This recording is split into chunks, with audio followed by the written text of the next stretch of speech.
এই ধরনের ভণ্ডামি, এই ধরনের নাটক, এগুলা এই জেনজি জেনারেশন মেনে নিবে না। আমাদেরকে ফার্মের মুরগি ভেবেছেন? আমাদেরকে কি ভেবেছেন? মেরুদণ্ড ভেঙে গেছে? গোটা বাংলাদেশ না, শুধু পৃথিবীর ইতিহাসে ইউনিয়ন পর্যায়ে, ওয়ার্ড পর্যায়ে এমন গণ আন্দোলন আর হয়েছে? এত মৃত্যু আর হয়েছে?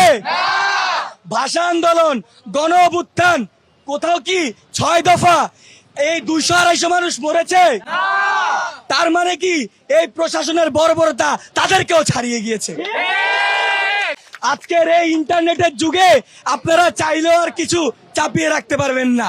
আমরা আমাদের 9 দফার পাশাপাশি আমরা জানাচ্ছি, দাবি করছি, কঠোরভাবে দাবি করছি যে অবশ্যই আন্তর্জাতিকভাবে আমাদের এই সুষ্ঠু বিচার আপনাদেরকে প্রতিষ্ঠা করতে হবে।